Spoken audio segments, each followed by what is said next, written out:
Children, have you seen any invisible man?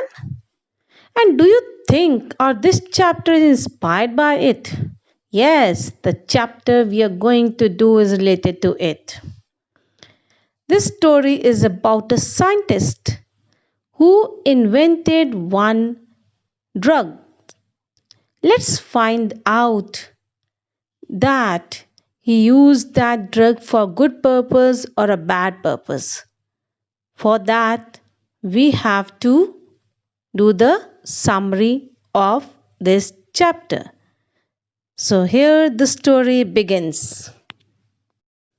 Footprint without feet. It means it is a story of invisible man. The person is not visible, but his footprints were visible. Let's see what is going to happen in this story. Children, here's a summary of the chapter Footprints Without Feet, written by H.G. Wells. Two boys were surprised to see fresh, muddy impressions of a pair of feet. They were the imprints of a barefooted man in the middle of London. The boys followed the footprints but could not see the person who was leaving them behind. Still, they kept following till the muddy impressions grew fainter and eventually disappeared. These astonished boys were actually following a scientist named Griffin, who had made a series of experiments that had led to the invention of some drugs which could make a man's body invisible. Griffin was a brilliant scientist, but a lawless person. His landlord did not like him and wanted to get rid of him. To take revenge, Griffin set fire to the house, swallowed the rare medicine for invisibility, and became transparent and solid like a sheet of glass. He then undressed himself because the medicine could not make his clothes invisible. Having done that, he rushed out of the house to escape being caught. Griffin now was a wanderer without any clothes, belongings, or money. Invisible and transparent, he was walking down the street of London in the bitterly cold weather of mid January. In order to escape the chill, he walked into a big London store.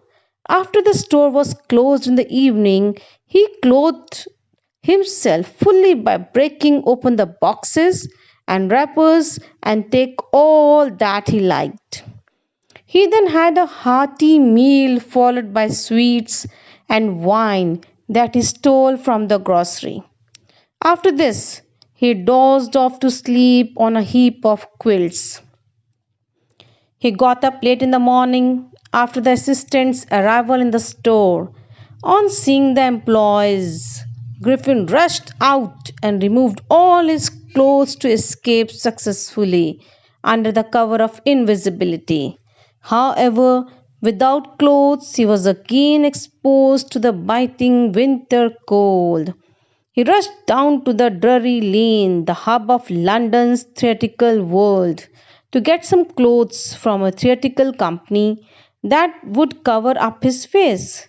He entered a shop, went upstairs, and soon came back with a bandaged face and forehead.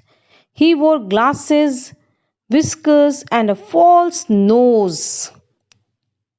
Do remember a false nose to give his invisible face a shape. He also wore a large brimmed hat to cover his head. In order to get money, he attacked a shopkeeper from behind and made good his escape after robbing all his money. Griffin wanted to avoid the London crowd, so he boarded a train to a village called Iping. He went to an inn and rented two rooms. Soon his strange and uncommon appearance made him the talk of villagers. Mrs. Hall, the landlady of the inn, tried to be friendly with Griffin, but He brushed her aside by telling her that he wanted to be alone as he had a lot of work to do. He also told her that he had recently suffered an accident and did not want to be disturbed. The lady did not bother much about her strange guest after that, and he had paid her money in advance. She left him alone, believing that he was a strange fellow with a vicious temper. However, very soon Griffin ran out of the money that he had stolen in London, but extended his stay by telling Mrs. Hall that he was expecting a check any time. One day, very early in the morning, the clergyman of the village and his wife heard some noise and chink of money coming from their study. Arming himself with a rod, the clergyman crept downstairs and ordered the intruder to surrender. However, to his surprise, he found the room empty. The and his wife both searched everywhere but did not find anyone in the room. Surprisingly, their desk had been opened and there was no money in it. Meanwhile, the owners of the inn were very early risers, were surprised to find the door of the strange man's room wide open. Ordinarily, it used to remain locked and bolted all the time because their strange guest would lose his cool if anybody entered his room.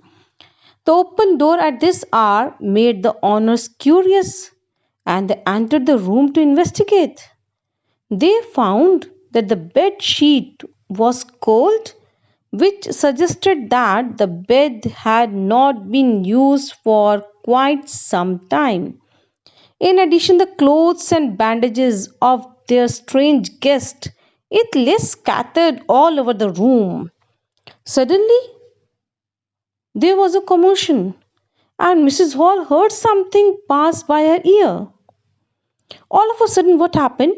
The hat on the bedpost sprang and hit her on the face. Then the chair flung towards her.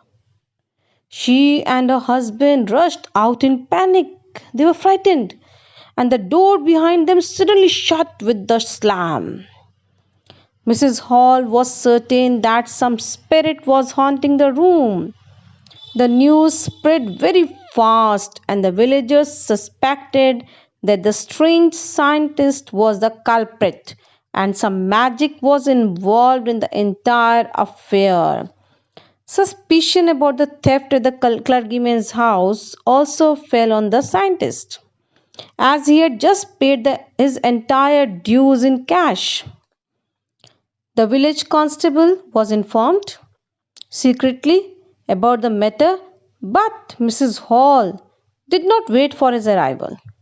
She rushed into the strange man's room and demanded an explanation from him about her chair. She also asked him to explain how he had suddenly sprung out of the locked, empty room. How just came inside? The infuriated scientist startled all the villagers who had gathered to confront him.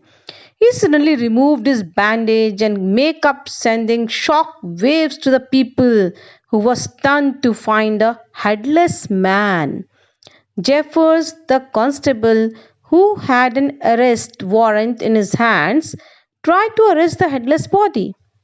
However, he could not do so because the scientist had removed all his clothes as well and had thus become invisible. All efforts of the constable to nab the invisible man failed, and whoever tried to help him was charged with fists and blows punched from the air. Because he was invisible, the constable fell down unconscious, and nobody could catch Griffin, who took advantage of his invisibility to escape. So, this is a story about a scientist who used his immense potential for a destructive purpose. And this is wrong.